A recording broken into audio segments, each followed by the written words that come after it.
श्यामा आप बसे वृंदावन में, मेरी उम्र गुजर गई गोकुल में। ये मैं बचपन में था, इस भजन को बड़ा याद करता। श्यामा रास्ते में मंदिर लगवा देना, पूजा करोगी अकेली तुम आ जाना। श्यामा आप बसे वृंदावन में, मेरी उम्र गुजर गई गोकुल में। तो वृंदावन भी जाना चाहिए, जो नहीं गए मैं तुमसे कहता हूँ जाना चाहिए। भगवान की पावन नगरी है, भगवान ने कितने प्रकार की वहां पर लीलाएं की हैं और कैसा वहां पर आनंद आता है। तो एक वृंदावन में जीवित कथा सुना रहा हूं आपको। एक वहां पर एक संत है, एक महात्मा है, उसे दोबारा से कर लगा, क्या कटकट की आवाज है, इसे ना छेड़ो, वहां से दोबारा इसका दोबारा निकाल कर लगा।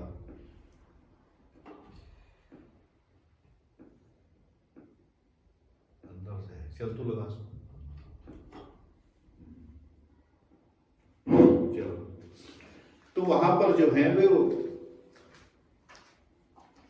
तो वृंदावन में वे रहते हैं। तो उनको कोई भी संत नहीं कहता, महात्मा नहीं कहता, जज साहब कहते हैं।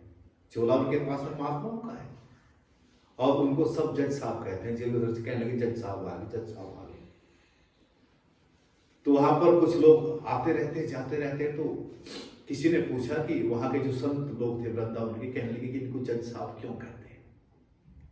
तो उन्होंने बड़ा सुंदर कथा सुनाई, आप भी सुने और देखो भगवान की महिमा कितनी बड़ी अपरंपार है। तो भारत के दक्षिण भाग में कोई छोटा सा कस्बा पड़ता है। तो वहां पर एक व्यक्ति रहते थे। तो बड़े स्वभाव के सीधे थे, केवट जाति के थे। केवट समझते हैं आप, जो लोगों को गंगा घाट पर पार करते हैं। लेकिन सज्जन बहुत था बेचारा। जो भी कोई पूछे कि कार्य किसने किया, कि रघुनाथ जी ने किया।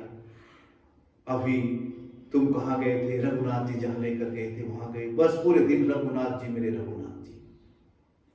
तो लोगों ने इनका नाम ही फिर भोला रख दिया कि यार ये तो बड़ा भोला है। तो समय हुआ तो इनको दो लड़के थे, एक लड़की थी। तो गरीब थे बेचारे। तो लड़की जब 18 वर्ष की हुई तो इनको चिंता हुई कि शादी करना है। तो वहां पर जो साहूकार था, जो सेठ था, ब्याज पर पैसे देता था, ये बेचारे एक दिन उसके पास में गए और जाकर कहने लगे कि सेठ जी हमें छोरी की शादी करनी है, हमें कुछ धन दे दो ब्याज पर। सेठ ने कहा कि ठीक है, उनको धन दे दिया और वे धन को लेकर लाकर उन्होंने फिर शादी लड़की कर दिया। तो उनके जो लड़के थे उन्होंने कहा कि पिताजी अब इनसे हमने 1000 रुपए लिए हैं, बहुत पुराने टाइम की बातें रही होंगी। तो पिताजी कहने लगे अब हम बाहर कहीं रोजगार नौकरी करने के लिए जाते हैं, मजदूरी करेंगे, तो पैसा देना है, ब्याज तो 24 घंटे लगता है। पिता ने कहा चले जाओ बेटे। तो पास में ही एक मंदिर था रघुनाथ जी का, उसमें ये पूजा पाठ भी करने के लिए जाते थे, अपना घर का भी कार्य करते थे। तो वे लड़के बेचारे चले गए। तो 5 साल में घुमाकर बेचारे पैसा लेकर आए और जैसे ही पैसा लेकर आए कहने लगे पिताजी लोन के पैसे वापस दे। अब जैसे ही बेचारा ये भोला पैसे लेकर गया, कहने लगे सेठ जी आपका जो पैसे हमने लिए थे वे मूल और ब्याज जितना उनका हुआ है उसका हिसाब किताब छांट लो। तो उन्होंने एक रसीद बनाई और रसीद बनाकर उसमें सारा हिसाब किताब गुणनफल करके जितना ब्याज बैठा है वो सारा हिसाब करके कहने लगे इतने पैसे हुए हैं। ये पैसे उसने लौटा दिए। कहने लगे कि लो ये कागज, ये रसीद है। अजी कहने लगे क्या रसीद से करना है सेठ जी। कहने लगे भोला तो था ही चला। तो सेठ ने देखा क्या कि कहने लगे ये तो भोला है, इसका तो कुछ ना कुछ बना देना चाहिए। तो सेठ के मन में बेईमाना आ गया। कहने लगे जरा 1 गिलास पानी ले आओ। पानी पे ये गद्दी पर बैठा था, ये बेचारा चला गया पानी ले। इतने इसने क्या काम किया, वो रसीद जो ओरिजिनल वाली थी वो तो उसने रख ली अपने पास में और उसे ऐसी छोटी मोटी पर्ची बनाकर दे दी। कहने को ले जाओ तुम्हारा हिसाब हो गया, ये आ गया।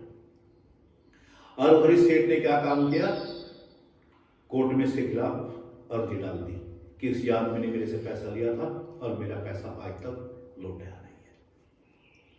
तो क्या हुआ, जज ने समन जारी कर दिया, यानी कि नोटिस। अब वो नोटिस लेकर जब उनका जो सिपाही था वो उसको लेकर पहुंचा, तो और उसने जाकर वहां पर देखा तो कहने लगे भाई किसके नाम से नोटिस है? कहने लगे कोर्ट से नोटिस आया है, आपने पैसा दिया था और पैसा लौटाया नहीं है, और आपकी फला तारीख है, ये फला तारीख पर वहां पहुंचा।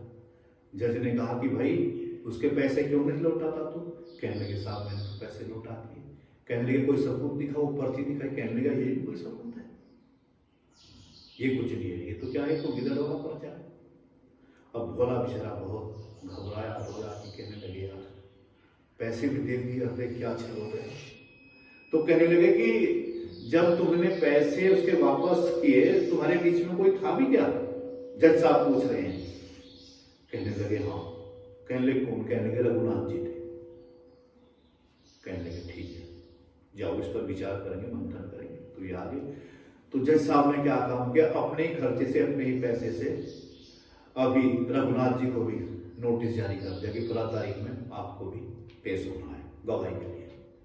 अब वो गांव में लेकर पेशकार जो उनका था वो उसे नोटिस को लेकर आया। कहने का भाई कोई रघुनाथ जी हैं, कोई रघुनाथ जी हैं। भाई यहाँ तो कोई रघुनाथ जी है नहीं, गाँव में ही पूरे। और वो तो रघुनाथ जी भगवान को मानता था। तो कहने लगे भाई रघुनाथ जी का मंदिर तो है यहाँ पर, इसने तो चलो मंदिर में चलेंगे। जैसे ही मंदिर में गया जाकर तो उसने कहा कि ये मंदिर रघुनाथ जी का है? कहने लगे हाँ जी रघुनाथ जी का ही मंदिर है। कहने लगे लोग फिर ये रघुनाथ जी का नोटिस है। पुजारी जो वहां था उसने नोटिस लेके रख लिया, और जब वो देखकर चल गया कहने लगे प्रभु जी कहा अब कई प्रकार के मेवे भी आए आपके मंदिर में, ड्रेस भी आई, सेव संतरे भी आए, मिठाई भी अनेक प्रकार की आई, और आप खाते पीते रहे, मौज लेते रहे, लेकिन आज तो नोटिस भी आ गया है। अब वो रख लिया नोटिस। अब नोटिस रखने के बाद में पुजारी ने फिर जिसके नाम से नोटिस आया था रघुनाथ जी के नाम से, तो प्रार्थना करी जिस दिन की तारीख थी कि हे रघुनाथ जी बोला तो बेचारा बड़ा बोला है, इसको तो पता ही नहीं है, तो सिर्फ आपको ही सब कुछ मानता है अपना। इसका संपर्क था भोला का और पुजारी का आपस में संपर्क था कि वो मंदिर में जाता था। उसको इस पुजारी को इस थोड़ी सी स्टोरी का मालूमात था। तो कहने लगे ये तो भोला है प्रभु जी, अगर आज उसकी गवाही है, अगर आज आप ना गए तो भोला टूट जाएगा। तो कहते हैं कथा में, तो जज इस समय आया तो पेशकार ने आवाज लगा उसको पूछा भोले को। कहने लगे हाँ गवाह है तुम्हारे? कहने लगे हाँ। कहने लगे कौन? कि वही रघुनाथ जी हैं। कहने लगे कहाँ है? कहने लगे इधर उधर ही हो गई। जज साहब ने उसको कहा पेशकार को क्या आवाज लगाओ। पेशकार ने आवाज मारी रघुनाथ जी पेश हो, रघुनाथ जी पेश हो, रघुनाथ जी हाजिर हो। तो एक बुजुर्ग आदमी गले में तुलसा की माला डले हुए, धोती है, कुर्ता है और हाथ में एक छड़ी है और लेते हुए आ रहे। कहने लगे भैया इशारा किया कि मैं आ रहा। और जब वे वहां, और वहां वो सेठ भी था, भोला भी था, और वो गवाही देने वाले रघुनाथ जी पहुंच गए। तो जाकर जज ने पूछा हाँ जब इन्होंने पैसे दिए तुम थे? कहने लगे हाँ मैं था। तो कहने लगे सबूत कोई? ये रसीद तो कुछ है नहीं। कहने लगे ये रसीद नहीं है, आप किसी सिपाही को इस सेठ की फला फला अलमारी में बही रखी है, वो बही होती थी पहले लिखने वाली, और उसी में वो ओरिजिनल वाली पर्ची रखी है, वही मंगाओ। पुलिस भेजी गई, अलमारी खुलवाई गई, वो बही लेकर आए। अब जैसे वो कोर्ट में पेश हुई तो उसमें देखा वो पर्ची रखी थी। तो क्या हुआ, उसको बरी कर दिया और सेठ के ऊपर और जुर्माना लगाया। और जाने के बाद में फिर क्या हुआ, जज साहब ने कुर्सी तो छोड़ दी और जहां वकील का चैम्बर था उसमें जाकर भोला से पूछा कि भोला कहाँ, कि ये गवाही देने वाले जो आए थे ये कहाँ रहते हैं? कहने लगे जहां हम रहते हैं वही रहते हैं। कहने लगे वही रहते हैं। अच्छा तुम्हारे गांव में? हाँ हाँ। कहने लगे गांव में मंदिर है। अच्छा। अब जज साहब फिर कहने लगे हम तुम्हारे यहाँ आएंगे। जज साहब पूछते पूछते दिन के यहाँ पर गए और जाकर भोला का पता निकाल कर कहने लगे कि भाई कोई भोला रहता है और उसने यहाँ पर एक मंदिर भी बनवा हुआ है बहुत बड़ा, कोई अच्छा ही व्यक्ति होगा पैसे वाला, तो फिर लोगों ने बताया कि वो तो भोला है, वो मंदिर तो पूरे ट्रस्ट का बना हुआ है, वो किसी एक का बनाया हुआ नहीं है, और ये रघुनाथ जी का मंदिर है। तो कहने लगे, फिर भोले से पूछा कि भोले ये बता वो कौन थे जो गवाही देकर गए। भोले ने फिर बताया कि वे और कोई नहीं थे, जो सारी सृष्टि के मालिक हैं, रचयिता हैं, वे रघुनाथ जी ही मेरी गवाही करने के लिए आए थे। तो जज साहब बहुत रोए उस दिन, और रोकर उन्होंने लिखा है, मैं जज बना कुर्सी पर बैठा रहा, मैं जज बना कुर्सी पर बैठा रहा, और रघुनाथ जी नीचे खड़े हुए गवाही देते रहे। और बहुत रोए कि मैं कितना अभागा हूं, भगवान गवाही दे रहे हैं और मैं कुर्सी पर बैठा रहा। उसी दिन वही रिजाइन दे दिया नौकरी को।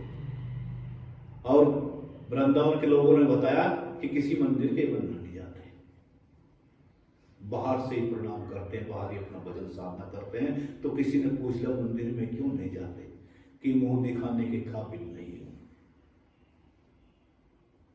हे प्रभु, मेरे से ऐसी भूल हुई, गलती हुई कि मैं कुर्सी पर बैठा रहा और आप खड़े रहे, मैं किस मुंह से आपके मंदिर में जाऊं। लेकिन संतों ने कहा है क्या कि आदमी कितना भी पापी हो, दुराचारी हो, दुष्ट हो, जैसे बच्चा होता है घर में और माँ आटा गूंद रही हो, रोटी बनाने की तैयारी कर रही हो, या दूध पिलो रही हो, घी निकाल रही हो, और जब बच्चा जोर से रोता है तो फिर माँ ये देखती है क्या कि तेरे हाथ बंट रहे हैं, या तेरा बच्चा कुचेला है, गंदगी में लोटा हुआ है, ये सारे कपड़े इसके बिगड़े पड़े हैं, नहीं सोचती। उस टाइम वो प्रेम भाव में जाकर उसको सीने से लगा लेती है। ऐसी भगवान ने कहा है कि अपने भक्त को, तू कितना भी दुराचारी है, तू दुष्ट है, जब तू मेरी शरण आ गया तो फिर तू अब अपने को पापी दुष्ट ना मान। जो बीत गई सो बीत गई, अब उसका सिकवा कौन करे, जो तीर कमान से छूट गया उसका पीछा कौन करे। जो बीत गया उसको भूल जाओ, वर्तमान को सही करो। वर्तमान में सही कार्य करोगे तो आपका जो पीछे भी कुछ गड़बड़ हुई है, वर्तमान के कार्य से वो भी आपका मामला ठीक हो जाएगा, सुधर जाएगा, और भविष्य फ्यूचर तो आपका अनमोल रत्न बन जाएगा। जय श्री राम।